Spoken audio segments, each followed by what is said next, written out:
40번째 생일 뉴욕 타임즈 베스트셀러 작가인 팀 페리스는 내 삶의 목표는 정말 내가 원하는 것인가? 꿈만 꾸느라 생각만 하다가 시간을 보내는 건 아닐까? 계획에만 매달려 사느라 얼마나 많은 소중한 시간들을 놓쳐온 걸까? 라는 질문과 의심 속에 뒤척이며 잠이 듭니다. 다음 날 아침 중요한 선택과 결정을 내릴 때마다 그를 도와주었던 그 질문을 꺼내죠. 이걸 가장 쉽게 할 수 있는 방법은 무엇인가? 그리고 그는 어젯밤 그를 괴롭히던 질문들에 자신보다 더 현명한 답을 내릴 수 있는 사람들이 존재한다는 것을 깨달았습니다.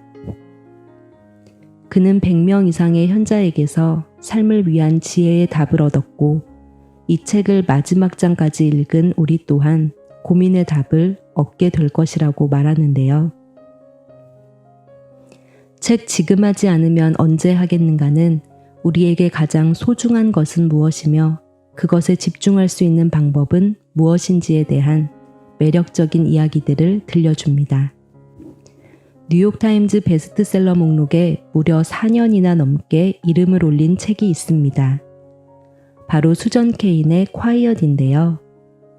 잘나가는 대기업 사내 변호사였던 그녀는 어느 날 따놓은 당상이라 여겼던 파트너 심사에서 고배를 마시게 됩니다. 참아왔던 눈물을 쏟아내며 드디어 휴직 신청을 할 때가 왔다고 생각하죠.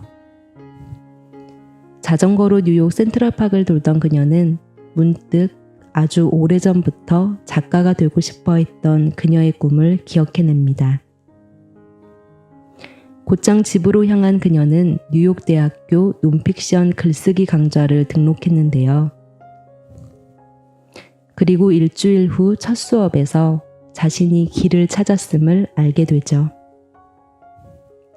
수자는 그날을 이렇게 회상합니다. 오래전부터 작가가 되기를 열망했기 때문도 아니고 승진 시험에서 탈락하는 바람에 다른 길을 찾을 수 있었던 것도 아니다. 그날 무작정 자전거를 타고 뉴욕 거리를 쏘다녔기 때문에 작가가 될 수 있지 않았나 싶다. 내가 지금 하고 있는 일의 바깥에 대해 숙고할 시간과 공간이 생기기 전에는 내가 정말 하고 싶은 일이 무엇인지 알 수 없다. 전업작가가 된 지금도 그녀는 종종 월스트리트에서 하루 24시간 일에 매달려 있던 때가 시간 낭비는 아니었는지 자문하곤 합니다. 하지만 하고 싶은 일을 하며 사는 삶을 위한 가장 중요한 조건은 재정적 쿠션을 만드는 것이라 믿기에 그 대답은 늘 아니다죠. 그녀는 일과 삶의 균형을 맞추기에 애를 먹고 있을 우리에게 이런 이야기를 들려줍니다. 어디서 무슨 일을 하든 최선을 다해 돈을 벌고 인간의 다양한 모습에 대해 배운다는 태도를 갖는다면 한결 수입의 시기를 견디기 쉬워질 것이다. 위험한 것은 수입도 아니고 지출도 아닌 모호한 삶을 계속 사는 것이다. 팀 어번은 명상가 샘 해리스, 수전 케인, 트위터의 창업자인 에번 윌리엄스 등 네로라 하는 오피니언 리더들이 탐독하는 Wait But Why라는 블로그를 운영하는 인터넷상에서 가장 인기 있는 작가 중 한 명인데요. 처음 그가 블로그 글쓰기를 시작했을 때 가장 많이 들었던 조언은 바로 어떻게든 규칙적으로 글을 포스팅해야 독자들이 끊이지 않는다였습니다. 하지만 이것이 함정이었죠. 짧은 시간 안에 더 많은 글을 쓰기 위해 그는 모두가 잠든 시간까지 머리를 쥐어 짤 수밖에 없었는데요. 그러나 곧 창의적인 삶을 살려면 과정이 아니라 결과로부터 자유로워져야 함을 깨닫게 되죠. 그 후 그는 규칙적인 포스팅을 포기하고 매우 불규칙한 포스팅이었지만 더 매력적이고 더 신선한 글을 올리기 위해 규칙적으로 일했습니다. 9시부터 5시까지 사무실에서 일하는 것의 장점을 활용해 아침이면 옷을 챙겨 입고 집을 나와 커피숍에서 글을 쓰기 시작했고 그 결과 그의 블로그는 매달 100만 명이 넘는 사람들이 찾아와 글을 읽는 공간이 되었습니다. 그는 우리의 머릿속에는 2명의 주인공이 존재한다고 설명합니다. 합리적인 의사결정자와 즉각적인 만족을 원하는 원숭이가 그것인데요. 이 두 주인공은 끊임없이 싸움을 벌이지만 이기는 쪽은 대개 원숭이죠. 팀은 원숭이를 이기려고 하지 말고 효과적으로 제어할 수 있는 대안을 마련해야 한다라는 조언을 들려줍니다. 지금 당장은 아니더라도 나중에 뭔가 재밌는 게 기다리고 있다는 걸 알아차리면 원숭이는 협조할 가능성이 대폭 높아지기 때문이죠. 팀에 따르면 무척 복잡해 보이는 문제들도 천천히 해체하면 결국 합리적인 의사결정자와 원숭이 간의 대결일 뿐인데요. 살아가면서 우리를 끊임없이 고민에 빠뜨리는 것은 언제나 둘 중 하나의 선택이죠. 지금 이것을 할 것인가? 아니면 나중에 할 것인가? 팀은 이렇게 얘기합니다. 둘 중 하나를 선택할 수밖에 없는 게 인생이긴 하지만 그 선택이 둘 중 하나가 아니라 둘 사이의 조화를 위해 존재한다는 깨달음만 있지 않으면 우리의 삶은 많이 달라진다. 포춘 500대 기업에 속하는 고객들을 위한 풀서비스를 제공하는 디지털 에이전시 베이너미디어의 CEO 게리 베이너척은 압박을 느끼거나 집중력이 흐트러지면 어떻게 하는가라는 질문에 이런 얘기를 들려줍니다. 가족이 끔찍한 사고로 세상을 떠난 상상을 한다. 정말이다. 기묘하게 들리겠지만 이 상상이야말로 나를 움직이게 하는 상황을 반전시키는 절대적인 힘이다. 아주 어두운 장소로 가서 그 감정을 통절하게 느껴본다. 상실의 고통을 가슴 깊이 새기다 보면 지금 내가 해결해야 하는 문제가 얼마나 사소한 것인지 알게 된다. 이 우주를 다 뒤져도 가족을 잃은 고통만한 게 어디 있겠는가. 고객을 잃은 것도 절호의 기회를 놓친 것도 비웃음과 조롱을 당한 것도 모두 감사하게 된다. 세계적인 종교 지도자, 철학자이자 작가인 라피섹스는 삶에서 잡아야 할 기회와 저항해야 할 유혹을 구별하는 지혜를 얻게 되는 3가지 생각에 관한 이야기를 들려주고 있는데요. 지금 살아있다는 자각은 우리가 무엇을 해야 하는지 알려주는 단서가 되어준다. 지금이 아니면 할 수 없는 일들에 집중할 수 있는 기회를 열어준다. 무엇보다 살아있다는 생생한 느낌은 싱싱한 과일을 입에 한 입 베어문 것처럼 신선한 에너지를 선물한다. 나는 지금 나누고 있는가는 포기하고 싶을 때마다 내게 힘을 주는 사람들을 떠올리게 한다.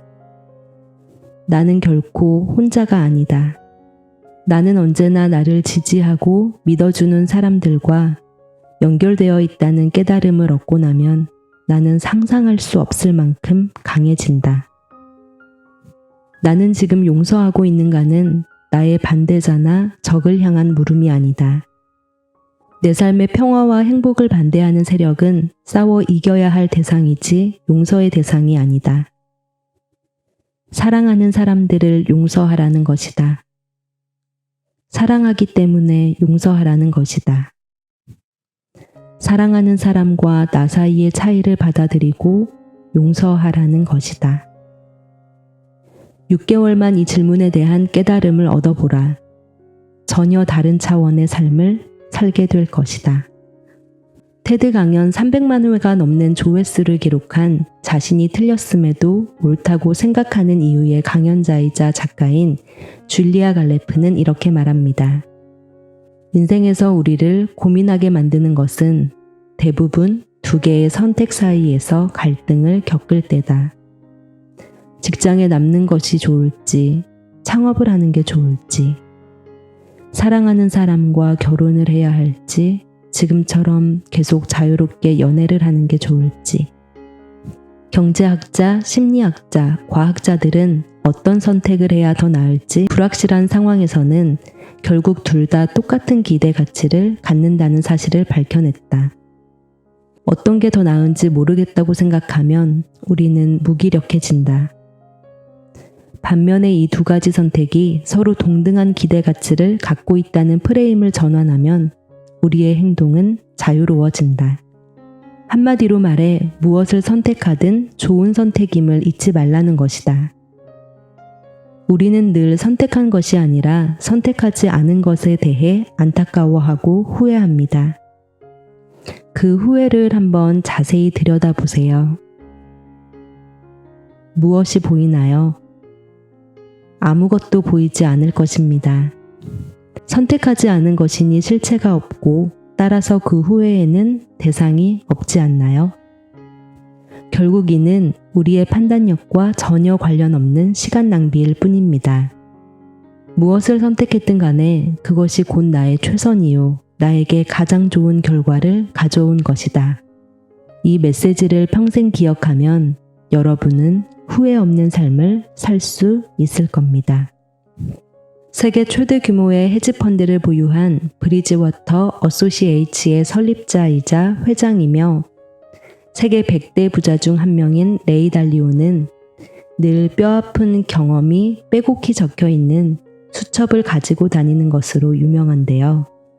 처음에는 좋은 아이디어가 떠오를 때마다 메모하기 위해 가지고 다녔지만 아이디어가 생각만큼 떠오르지 않자 아이디어가 떠오르지 않을 때 되짚어 볼 만한 실패나 실수를 적기 시작했다고 합니다. 그러면서 그는 인생의 가장 큰 스승은 뼈아픈 실패라는 것을 깨달았다고 하는데요. 뼈아픈 실패는 고통의 절정을 보여준다. 그리고 그런 고통이 근본적인 변화를 가능하게 만들기 때문이다. 뼈아픈 경험의 복기는 자신의 약점이나 무지, 실수를 정면으로 쳐다볼 수 있게 해준다. 이를 통해 더 개방적인 태도를 갖게 하고 주체적으로 생각하게 이끈다. 우리가 실패를 거듭하는 이유들 중 하나는 실패를 외면하기 때문이다. 무엇이든 정면으로 보고 나면 인간은 자연스럽게 해결 방안을 모색한다. 상처난 곳을 정확히 들여다봐야 좋은 약을 쓸 수 있듯이 후회 없는 삶을 살려면 아픈 것들을 적극적으로 들여다보는 일이 필요하다. 세계적인 베스트셀러인 사피엔스의 저자 유발 하라리는 지금껏 살아오면서 가장 가치 있는 투자는 무엇이었느냐는 질문에 10일 동안 위파사나 명상 피정에 참여한 것이라는 답을 들려주는데요.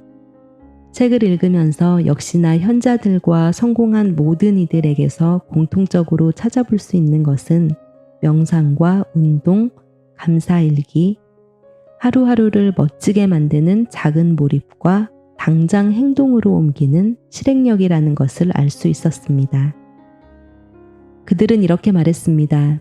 인생의 25%는 자신을 찾아내는 데 써라. 남은 75%는 자신을 만들어가는 데 집중하라. 이 책을 쓰는 동안 책의 저자 팀 페리스도 이와 비슷한 답을 찾았는데요. 나를 찾아내지 못하면, 나를 만드는 일을 하지 않으면 나는 나도 모르는 사이에 사라진다. 팀 페리스가 서문에서 말한 것처럼 책 지금 하지 않으면 언제 하겠는가에서 들려주는 통찰이 연료가 되어 여러분의 인생에 다시 한번 힘찬 시동을 걸게 되시면 좋겠습니다.